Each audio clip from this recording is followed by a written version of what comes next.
and welcome to this week's episode of The Third Shift, the best music show out here on YouTube. Yeah. We actually are doing it with a special guest this week, my boy I used to work with at the TV station. We had some great discussions actually about music. We don't have time to dive into all of them, but Chris the Young King, appreciate you joining us, bro. How you doing? Yes, sir. I'm not doing too bad. I'm doing good. All right, cool. So we always start the show by what we've been listening to, and actually I want Malik to start this because you might be able to streamline us another way. So Malik, what have you been listening to? So really, I actually just posted it on the Blaze channel of just a few albums that dropped this past Friday. It was a pretty big drop day, and somebody, I think you tweeted about it, Cantley, was Don Toliver. And I was like, Don Toliver is an interesting dude. First of all, I didn't know he's like 27, 28. Yeah. Did not know that. Yeah. And he makes music that kind of sounds like Cudi, kind of sounds like Young Thug, kind of sounds like Lil Baby. Like, it's like a lot of different artists mixed together. And I haven't went back to listen to old Don Toliver yet. Right. Like, he sounds like the new wave. And I was like, hey, man, it's a good project. So that's the project I've been listening to lately. Okay. Yeah. Chris, what you been listening to? Malik always puts me on to new stuff, so I need you to put me on to something this week. Okay. Yes, I've been listening to a lot of different stuff. Let's see. Of course, I listened to Donda when it first came out. I have thoughts about that. I know, right? We could spend the whole show on that. Right. Listen, we spent several shows on it. Right. Yeah. Listen to Certified Lover Boy. I enjoy both albums. I've been banging that Man on the Moon 3 a lot. That's my stuff. Cudi went back to his old sound with that. That's what I really like about that. He did. He really went back to that first Man on the Moon, which was personally what I wanted. I don't know if that's what most of his fans wanted, but that's what I wanted. Well, then, I always said about Cudi is he struggled trying to be like newer people. So I was like, as a Cudi fan, that's what I did want was go back to. In my opinion, he kind of had a similar issue like Nicki Minaj had. Like Nicki Minaj came out like hard female mixtape rapper, and then like she kind of experimented with pop a lot in Pink Friday, and then like I think she just got kind of stuck there. And then when she finally tried to go back to rap, it just like wasn't the same. Yeah, and I think that's what happened with Cudi. He tried to experiment a lot, and then it just didn't sound like it was supposed to sound, in my opinion. No, that's a solid opinion. That's a fair assessment. Yeah. I do want to ask you real quick too, because I know Malik, we've talked about the Alchemist before on here. What'd you think of his project that dropped? Because that's what I've been listening to Don Toliver's too, but Alchemist his wasn't bad either for like 5 or 6 songs. Talking about the producer, right? The Alchemist. Yeah. Yeah. No, I didn't know. I didn't know he dropped a project. Oh, yeah, he dropped a project with a lot of different artists over his beat. Yeah, or he dropped like a beat tape. Yeah, it was about, I think it was about 6 or 7 artists that was on it.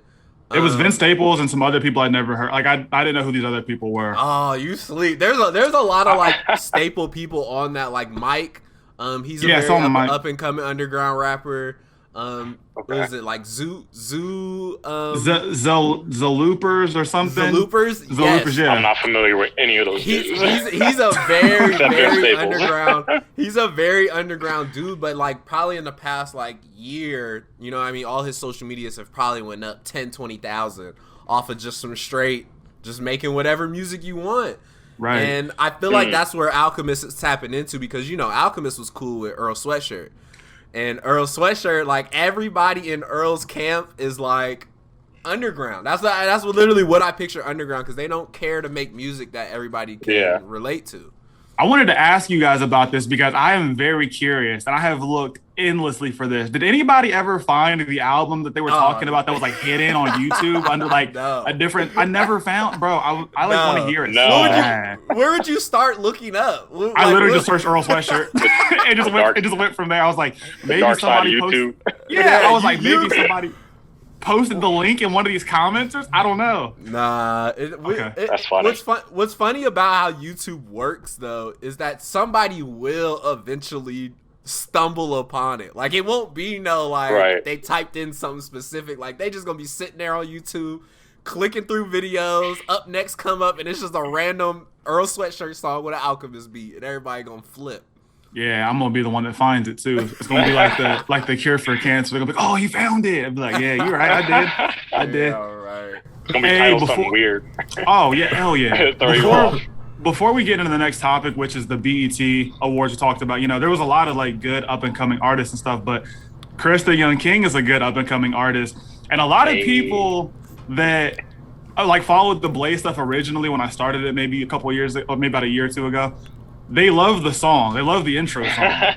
So, and then Malik is telling me that we need a song now for our show. So, 100%. We 100% need one, because people will walk up to me and be like, Blaze. And I'm like, this has some replay value on it. That's some replay value.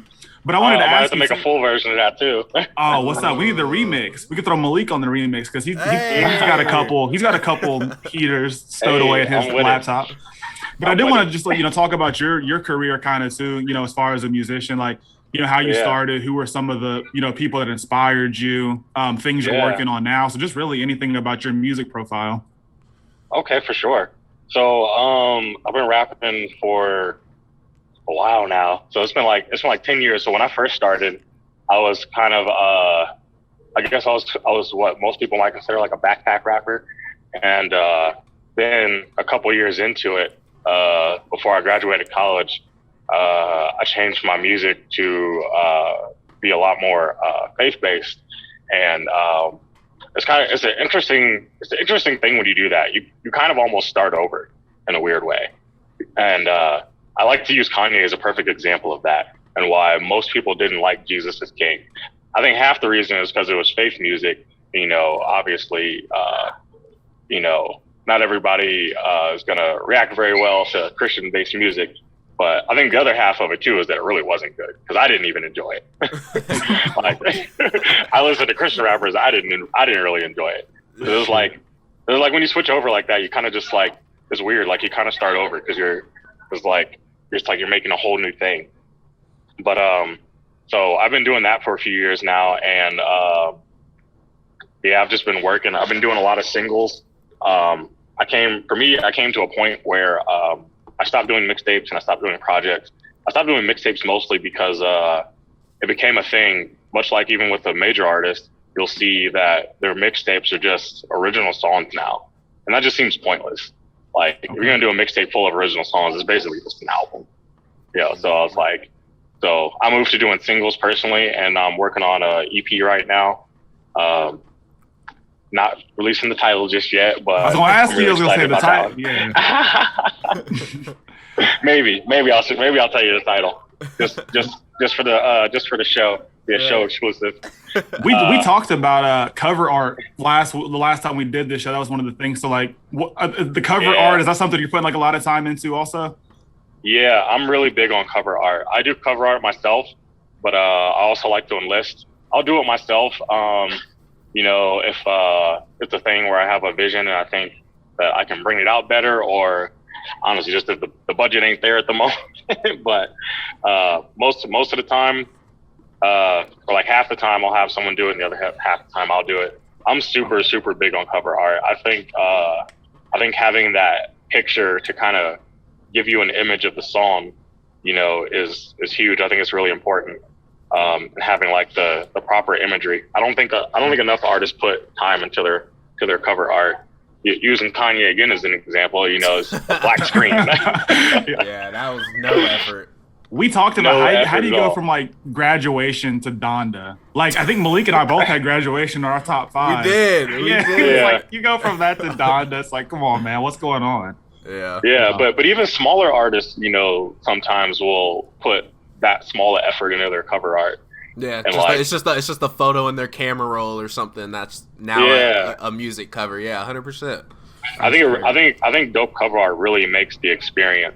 My most recent single, Water Breathing, I had a cover for that I made at first, and then someone from a collective I'm a part of, called 520 Collective. They push indie Christian artists, and one of the guys there, he had just randomly made me some cover art. And I was like, and he just showed me, and I was like, this is dope. So I switched it out, and you can see that on Spotify now. The new cover art. song is called Water Breathing. He made it super dope.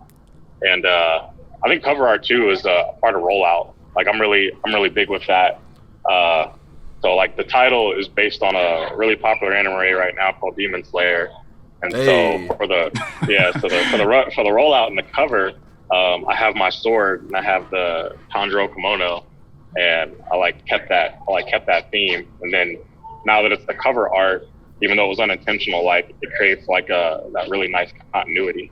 Yeah. Malik loves anime. I love anime, and I also love rollouts. And I was just gonna say like you said, just bringing elements of stuff like you already was doing into the project, and then probably continuing that after the project. Like it makes, like you said, a bigger story of what you're trying to put out there, and it puts a different vibe on it and everything.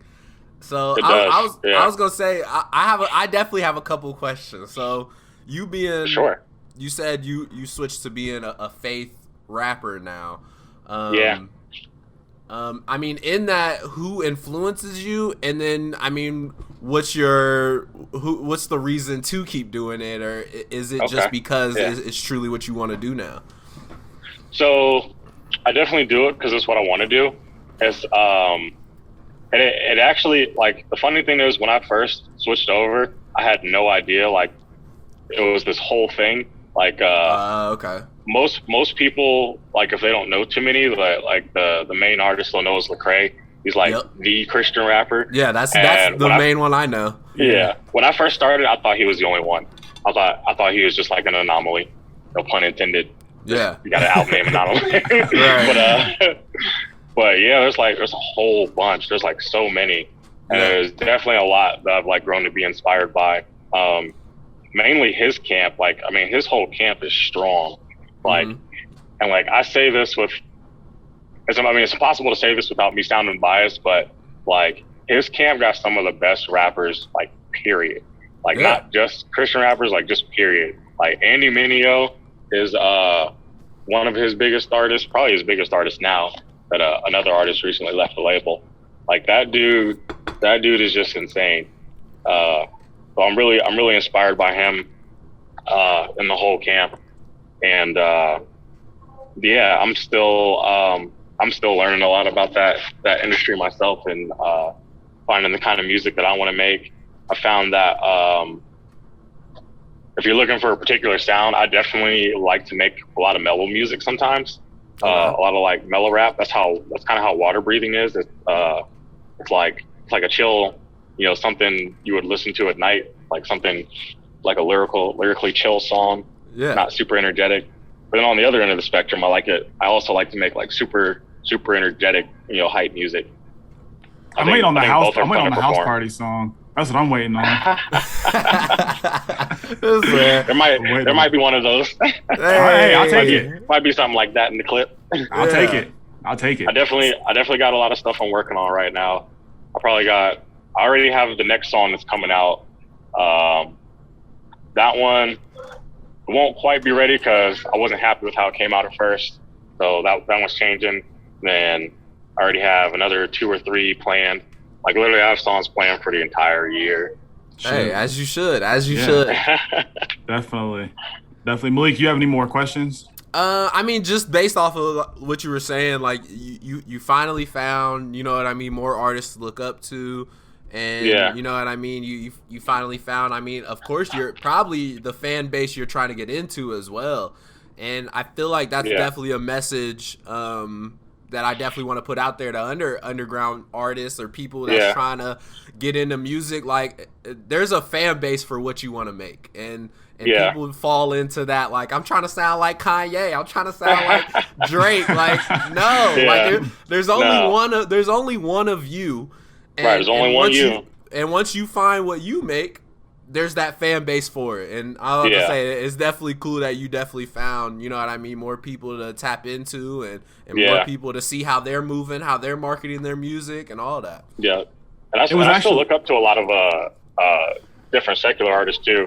I definitely wanted to like be expandable in the sense that like I want everyone to be able to listen to it, because there's a lot of songs, like you'd be surprised, like there's this song I really like that for the longest. I had no idea it was a Black Christian rapper group. It's they're called the Grits. That ooh, ooh. Oh yeah. That's a Christian group. Listen to the lyrics again. That's nuts, right? I'm gonna have to. That's funny. Listen to it again and read the lyrics. Because I think that song was on like an old Madden. I think it was on an old NBA Live. Like that song's been out here. Yeah, that's like the premiere montage song. You've probably heard it in like 20 different movies. 100%. Wow. But like, I want to be able to make something like that where it's like, it's true to what I want it to be, but it's like so appealing that like you don't even realize like what it is. Because like for the longest I had no idea, and when I jumped into the scene and I was listening to it, I was looking at the lyrics, I was looking at the group, I was like what? Yeah, no, that's funny. I was like, how did I not notice? Yeah. It was actually kind of funny because I remember, when you talk about there's an audience for the music you like, I remember Tyler, the creator, was like in an interview not too long ago, and he was like, "You understand that like people might call his music trash," and he's like, their friends will kind of start to like get on that same bandwagon, and he's like, "You understand like there's more than like 8 people out here that listen to this one type of music." He's like, there literally is an audience for, and I think he's the perfect example. Like the way he's grown as an artist, like you see that. For as weird as his music was when he started, like he has a whole cult fan base. He's like a cult, so he's like a cult fan base basically. So I'm just like, oh, okay, man, bet. And speaking of Tyler, this man did take home an award at the BET Awards, which is our next topic. Malik, I know you probably, I did do a little bit of research on these, Malik, but what were your biggest takeaways from the BET Awards? I honestly, best male hip hop artist, that was one that a lot of people was talking about. Lil Baby did take that one, but in that category was DaBaby, Drake, Cole, Jack Harlow, and Pop Smoke. Yeah. And out of all of those artists, we all know what BET has become. BET, I feel like, is like like they know what's like viral. They know what's popping. That's just basically what they move towards. Like their site is not very under the surface level stuff. Right. And speaking on Lil Baby's growth, like I've been a Lil Baby fan since his first like mixtape, all of that. Like I knew what Lil Baby could become one day. I didn't know he was gonna be up at this point where he's taking home an award over a Drake, over a J. Cole, and stuff like that. And then just moving to best female hip hop artist, Meg Thee Stallion took that one, which I was say that no surprise on that one. Like I feel like she's someone who's solidified what a female rap artist looks like right now. And like, her message is like, the confident female image and all of that. So, hey, I feel like for hot girl summer, all that stuff, like that stuff is funny. But like, who she won that over as well was Cardi, Coi Leray, Doja, what's her name, Sweetie. Yeah, Sweetie. And all these people that are like considered mainstream artists, and I feel like to win that category, like you're past mainstream, like you're it. Oh yeah. So those was my two biggest awards that I was liking. Because when she won Video of the Year too with WAP, and then the best collab too was. So I'm like, I know that video. Nutty, like, there's a lot going on there. That one stirred up the net. Yeah. Were you guys surprised by best new artist? Like I thought like Jack Harlow for sure, or like who won best new artist? Is it Givon? I don't know how to say his name. I know Giveon. Giveon. I feel like Jack Harlow or like Pooh Shiesty. I'm surprised like one of them didn't, just because Jack Harlow. For as much as people love Jack Harlow, I was like, he got the TikTok viral hits. Yeah, he does. But it's funny too because Jack Harlow is like, my girlfriend actually showed me this TikTok where like he's viral amongst people that like don't like mainstream music. That makes sense. A hilarious thought because he is. That's weird because like he makes mainstream. He's very mainstream, but like people think it's like cool to like Jack Harlow. Like, you know what I mean? People think it's cool to think he's That's funny because he's so, like, I haven't listened to a lot of his music, but he's so mainstream friendly. Like, he's super. It was on a damn Call of Duty promo. It was on the Call of Duty promo. So he's literally gaining all of these different audiences, and it gives me that vibe that Drake did when he was blowing up. Like, he's getting all these audiences that like pop music, that like R&B music, that like, you know what I mean? All these different audiences. So yeah, I'm surprised Jack Harlow didn't take that one because I've been paying attention to how much he's grown. Like you said, Call of Duty, like him and what Drewski's doing. Drewski, yeah. Like I would not be surprised if they get a TV show, a YouTube channel, something where they're making thousands off of just being themselves. So yeah. So we're talking about the wins and losses, you know, the BET Awards. I do want to talk about this wasn't wins and losses by somebody else. It might be a win, it might be a loss, but Meek Mill. Yeah. His beef with DJ Akademiks, man. Akademiks I think he's one of the funniest people on social media. I want to say, Chris, you said you do know about Akademiks, so you watch Akademiks? Yeah, I didn't hear about the Meek Mill situation, but I know of Akademiks' what's it, track record. Yeah. That man don't stay out of the spotlight very long. It's always something. He doesn't. I wish Joe Budden would get in his ass more because Joe Budden used to like be on Akademiks. Joe Budden been quiet for a minute. He has. Joe Budden has, yeah. But that was because didn't his show like fall apart or something randomly one Tuesday? I think it did. Like it was like literally like 2:00 on a Tuesday afternoon. It was just like the most random thing. He was originally with Akademiks, right? They were on the same show for a hot minute. Yeah. Mm-hmm. Yeah. Weren't they? Yep. Yeah. Then he went and did his own thing. Yep. I feel like the biggest thing, so just to start, I feel like my biggest thing about Akademiks is Akademiks has tapped into this is my audience and you can pay some money to have me talk about whatever you want in front of my audience. And that's what he's kind of tapped into, where most of the things Akademiks talks about, he probably got a deposit in his bank account at some point to talk about this subject. And, and I feel like what comes with that is a lot of controversy, is being a part of a lot of controversy. You remember he was part of the 6ix9ine stuff and all of that. And he was really a part of the Drake versus Meek Mill beef. And I feel like in that beef, DJ Akademiks probably said some hurtful things to Meek Mill to his face in the same room as him. I don't know. I don't know the situation really, but leading to where it's at now, so basically the beef now is Meek Mill just dropped his album, and the album sold 80K first week. Drake just sold, I think it was like 110K like week 5 or something like that. And DJ Akademiks is like, you're not a big dog anymore. Like you're basically a little dog in the rap game now. And I was like, I had to bring this up in a conversation with y'all because I'm like, is Meek Mill a little dog though, selling 80K first week? So for one, I have to say that I've always felt like culturally, I never thought he was a big dog, or like as far as sales, I never thought he was a big dog. Like I always thought he was kind of big culturally, like because I remember when he first came out, like he had the mixtape that was really hype. Dream Chasers. Dream Chasers. Yep. That was a whole series, right? I think he had he went up to like 3 or 4. And, it always felt like his impact was a little more cultural than like, as where with the Drake, where it's not just cultural. Like he has the numbers there too to go with it.